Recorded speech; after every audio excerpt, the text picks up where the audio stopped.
Hello, here we are back again, part 5 of this little series on making this cute little journal. So this is what we are doing today. We're going to stitch the signature in and maybe do some decorating. So we're gonna kind of get going on that. So if you watched the previous videos, we decorated a cover, we picked papers, we did a bunch of stuff there. This was all of these scraps that I'm using, and they are just scraps. They were sent to me in a scrap exchange. So I'm just utilizing those scraps for the most part, and then just adding my own inks, adhesive, things like that. So that's where we're at. So now we're going to get ready to stitch the signature, and then we can do some decorating. So first off, here's our little cover. Give you a little remind everybody what we've done so far. Picked some pages, did some stamping,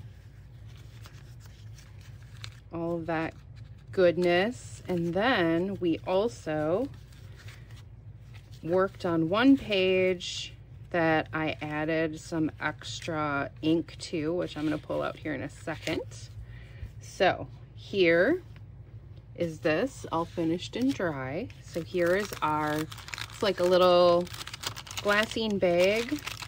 I think this was also in that scrap bundle that I got, but I wanted to add some color to make it match a little bit better. So we used some Distress Oxide sprays and colored it. So it's a little crinkly. Some people like that, some people don't. So that's what we got. And then of course we have these. This is so pretty. We can use this for some other stuff too. And this is just our blotting papers. So I'm gonna set those off to the side. And we're gonna put this little friend back in the journal. And I don't remember exactly which page it was on. I think it might have been right here, which would make sense because that's also going to add a really nice pop of color in here.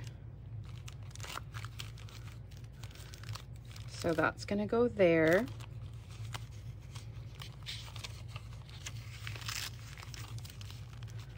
And then this bit we'll get to fold in, and we can do something fun with the little flap or cut it off if we want to, but then that'll make a nice little pocket here as well.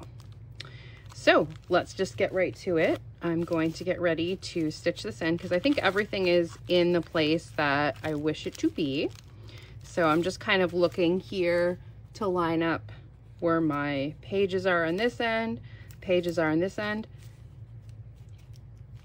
and I'm just gonna go for it. So a lot of times with these little guys, these little journals that I make, I don't necessarily measure, and I just eyeball it. And I'm going to be using a 3-hole pamphlet stitch, which I'll show you how to do. So first off, I want to clip this together to kind of hold my pages in place a little. So let me grab my little box that I have my binding stuff in. Clip you here so I can get my giant paper clips out. So these are my giant paper clips that I use for this, especially in these little journals. They work pretty great. So I'm going to go to my center page and do a clip here and a clip here. Keep them all nice and tight. And now, see, that kind of wants to sit on its own, which is good. You want to have this angle when you're stitching them in. And some people use a fancy board, which looks kind of like a trough, but I have my own that works really great for me, and it is this giant book. And so you can see it wants to open. You can see I have used it a bunch. I don't know if you can see all the little holes. in the middle. And then this, I sit right in here. So it works perfectly to do that. Now I'll take my awl and I'm just gonna punch 3 holes. So one pretty close to the middle, straight down in. And then I wanna make sure I catch, if there's short pages and stuff, I've kind of kept that in mind. Top kind of middle, and I'm kind of splitting the difference here too, and kind of eyeballing that so it's about the same. You can measure if you feel more comfortable doing that. I've just been doing this for a while, so it works for me. Everybody's got to find their own techniques and the things that work the best for them. So now we have our holes, and you can see they go all the way through to the back cover. Okay, now we're done with this guy, so we're gonna get him out of the way. I'm just gonna plunk him on the floor here. Okay, and next we need to have some kind of thread, and I picked something out already. So this is what I'm using. So I had bought a little lot on an online auction for really, really inexpensive. So I got a bunch of like fabric and some other crafting supplies for like $4, and it was a decent sized box of stuff. And this guy was in here, which is super cool. But look at that. Isn't that cool? It is carpet thread.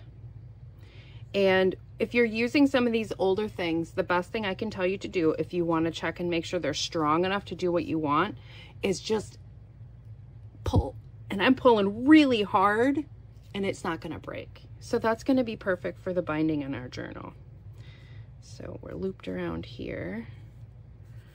And then also, I've been setting this up on my shelf because it's just so cool. But it's like the perfect color. Look at that. The perfect color. Matches everything. So gauging the length.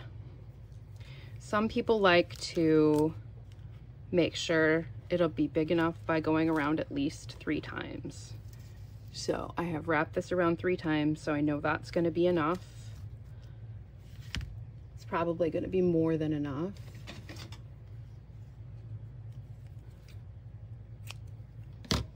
Set you off to the side, and then I have a very large needle. You can use just about anything. I like these more blunt tipped needles. I think this is a type of darning needle or upholstery needle. Use what you have on hand. That's what I'll tell you. Okay, so I'm gonna have a long end and a short end.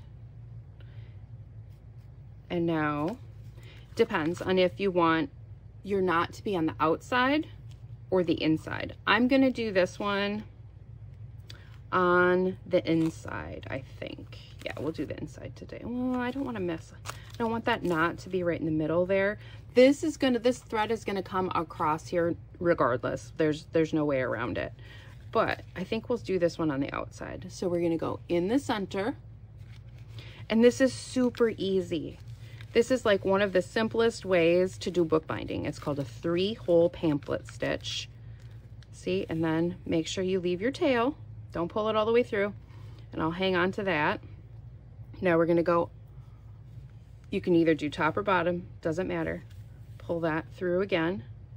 Now we're gonna go down to the bottom, go all the way through, pull that out. Okay, and now we're gonna go back through the middle, okay? And the next thing you wanna make sure is that once you pull it through, and you don't wanna catch your thread, but you want one side of it on each side here. I don't know if you can see that, hopefully you can. So I have one piece of thread coming this way, and what I started with, that tail, is on that side. Now what I'm going to do is I'm going to take my paper clips off, and I'm going to tie this super duper tight. So I like to make sure it's nice and tight closed when I do this. It seems like it will bind easier if we have it nice and tight. So I know that's tight. And now I'm just gonna make a knot. I can take my needle off now. So there's one, and this is just a square knot, okay? And two. Okay, and if you're not sure it's gonna hold, give it a little tug, not sliding, give it a little tug, not sliding. You can always throw a third one on there. And I like to leave a little bit long in case I want to add a little charm or something like that, especially if it's on the outside of the page, because that can be really fun. Or if you decide to leave them really long, you can end up using it as like a closure for your book. So there you go. We're all set with that. So I'm just going to trim this a little bit. And we have an extra little piece of thread that we can use for something else. So I'm going to put that over with our little goodie pile. Wrap this guy up, set him off to the side so he's not in the way. Move these guys. Put my needle back up here so I don't lose it. And here we go. Now, technically, we have a journal. This could be done, finished. Could give something like this to a friend, keep it for yourself. I'm just going to fold this so it's not sticking out. I want this in a little bit. Okay, now that's that. Done and done. Okay, so I think what I'm going to do is I'm going to stop there so we can do the next step in the next little video. But that was super simple. Just about anybody can do that. Another way that you could do these little ones, if you don't have a lot of papers in your signature, you could use a stapler. And I'll show in some future videos on how you can make these cute little booklets just using a stapler too. Because I also make them that way. They're not quite as sturdy, but they will hold. And I'll show some ways that you can reinforce those too. It's just about using what you have and having fun and enjoying yourself and being creative. And that can be really fun for a lot of people. So thanks a lot, guys. I hope you enjoyed this short little video, and stay tuned for our next part where we're going to get into doing a little bit of decorating. Thanks. Subscribe, like, share. Have a good day.